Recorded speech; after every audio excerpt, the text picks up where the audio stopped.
Well, how are you doing? You have 3 now, right? We have 4. 4? We have 4. So tell me all about, I know the 1, 2, and 3, but... The first time I came to ARMS was in 2006. 6, oh. And I saw Dr. Faber, and I got pregnant off the HSG test. Oh, wow. And so I credit number 1 with ARMS as well, because they said if I could ever get pregnant naturally, this was the month. Right. And so, and I did, and my OB had said, don't stress about it, to just give it some time. Right. And, but infertility, especially secondary infertility, was in my family. Oh, really? And so, we had tried for 3 years on our own to try to get pregnant again. And at that time I was 32, and I just thought, I know there's a long road ahead of us, so let's not waste any more time. Right. So that's why we came back, and we had talked with Dr. Johnson and set up, I kind of call them trials, where I forget the actual name of the procedure, but the artificial insemination was like, let's just try it. We don't see any reason why you wouldn't get pregnant, so let's just try that. And we did that 4 times. Wow. And I felt like we were kind of spinning our wheels, and I thought, we need to just go for this and do the IVF. Right. And we were really fortunate. We did it 1 time and got pregnant off the first batch, and then got pregnant each time we did the frozen cycles, which is amazing. Yeah, I feel batting 100%. Yeah, I feel like that was very rare, and I feel extremely blessed that was our situation. But it seemed like this procedure was exactly what I needed, and so I could carry the baby. It was, like that. It was just getting pregnant was the difficult part, and so we've had 4 girls, and they now are 8 years apart. There's 8 years between all of them, but they're healthy and good. And, oh, that's wonderful. Yeah. I felt like the people at ARMS were always very attentive and personal to me, where I had talked to other medical professionals, and they would always tell me, relax and don't worry about it, and this will happen for you, and I felt like people at ARMS were very sensitive to that process of trying to get pregnant every single month. And so that was big, and it didn't matter if I talked to the doctor, if I talked to the nurse. I felt like everybody was attentive, and they cared about me. They knew who I was when I walked in the door. They knew who my friends were. Like if I have friends that also came to the clinic, anyway, it was just kind of, I just felt like very accepted and familiar with everybody, and that was nice.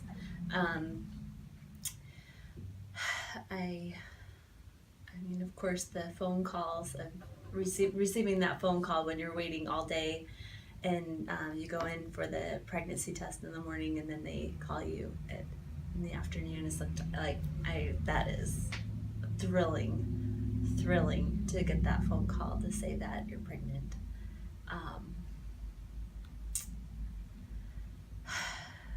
I love, once you get the call that you're pregnant, I love that you can come back and see so many ultrasounds of your baby at every single stage, and to see the heartbeat right from the beginning. Like, that's an amazing thing. And I love that on the day of your transfer, you get a picture of your little blastocyte, and it's like, this is your baby's first picture. And so we have all of our blastocytes, and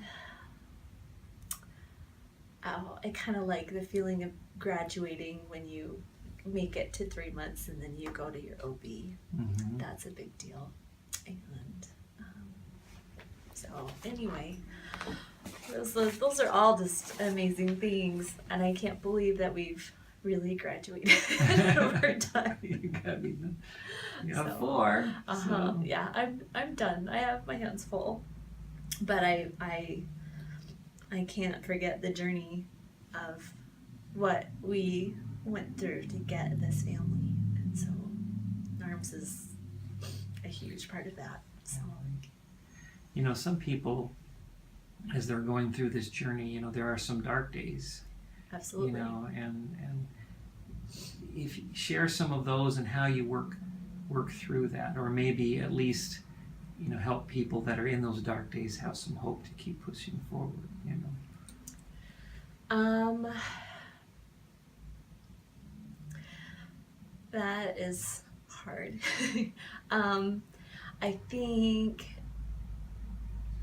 some of my hardest times were when we were actively trying to get pregnant. If we were in a stage where we weren't trying to worry about it, I could go about my day, be around, go to baby showers and go to the park and do things and not feel that hole in my heart and just feel like we're okay. But then when we were actively trying to get pregnant, it was very hard to just be out in society sometimes. And I remember I didn't do very well on some birth control. I forget which one it is, but I just emotionally did not do well on some birth control. We were able to switch that. You know, we tried it for a month or 3 weeks or something, and I'm like, this is not working. And I remember going to the park, and this is, of course, I had my one child, and so I was taking her to the park, and I'd be around all these people that had multiple children and just cry, you know.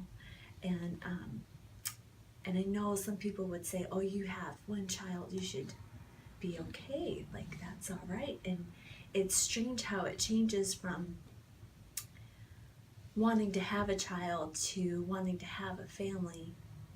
And it was strange how when I had Genevieve, that hole was filled.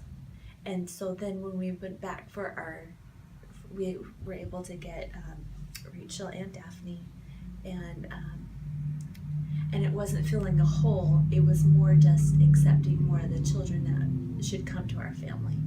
And so that was a big change for us,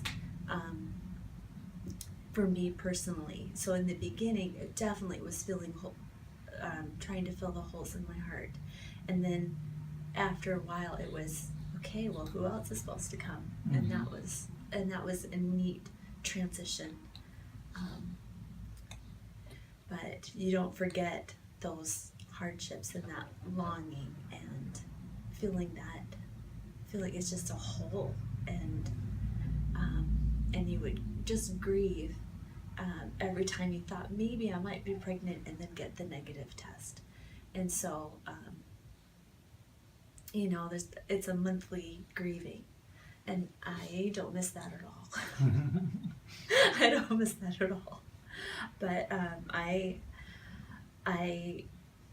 where I would express hope for people is to be open to trying new techniques, or you know, just to continue reading studies or different therapies and include alternative therapies with this protocol. I mean, I think the last 2 times I had read that with PCOS they're now recommending a sugar-free, gluten-free diet, or like a low glycemic diet, and so I had tried to follow that as well. And I mean, I don't know if that, I don't know, because I was doing it myself and I wasn't working with a nutritionist, and I don't know like what my baseline was, or you know, all those things.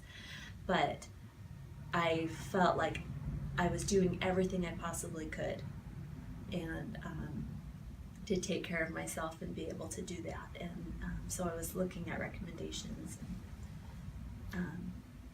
and I guess that's part of my when I talk to people, that's something I recommend is do absolutely everything you can, because you don't want to look back with any regrets.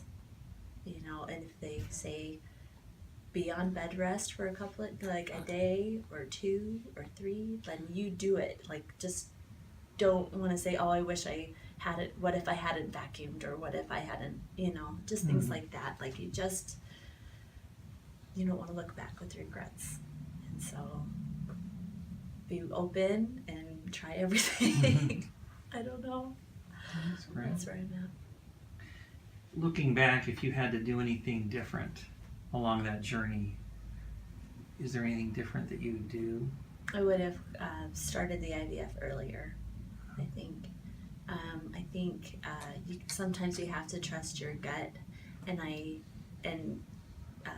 was more trusting my OB, and he says, just relax. But I knew in my family there was infertility issues, and even with IVF treatment, it wasn't always successful with my sisters.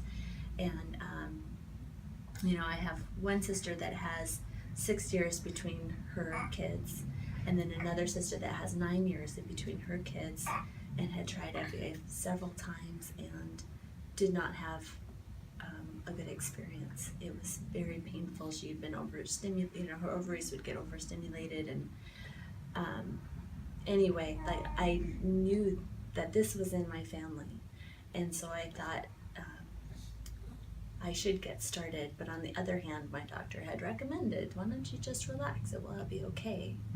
And so if I could do anything differently, I would have done it earlier.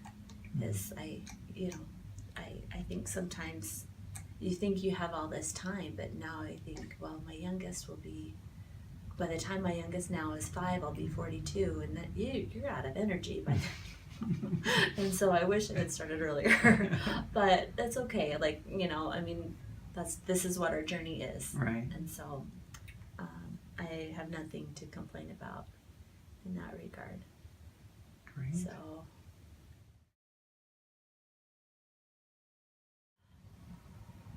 the staff is really nice. And I think with this last one, I think I messed up on the protocol a couple of times. And you guys worked with me. And just like, okay, we'll still make this work. And so I was amazed with even as specific as all the medication is, you can still try to adapt, and you're able to do a lot of things to make it happen. I appreciate it. I think on this last one as well, there was like a mistake on the billing or something, like I wasn't quite sure, and we were able to work it out, and that was nice. Of course it's nice, but it was, we were able to work that out. And I appreciate it. I think, Andrea sent an email or two like afterwards for a follow-up to see how we're doing, and ask for pictures and stuff, and that was fun. But that was fun, wasn't it? Yeah. She's got some serious cheeks. Oh, yeah, she does. Yes, she does. You got some serious cheeks. So on the whole, it's just been a wonderful experience, and I recommend ARMS to everybody when they're looking. So it was good. My husband had a positive experience as well. And great. Yeah. Well, thank you so much for coming in. Sure. Yeah, I didn't realize that you had such a great story of, hitting it out of the park every time. So that's good. Well, it's to the point now. I was like, I know that's rare, and that's so rare. And so, on that I'm then having kids, and now we've used all our embryos and we're done. And, right. all the stars aligned.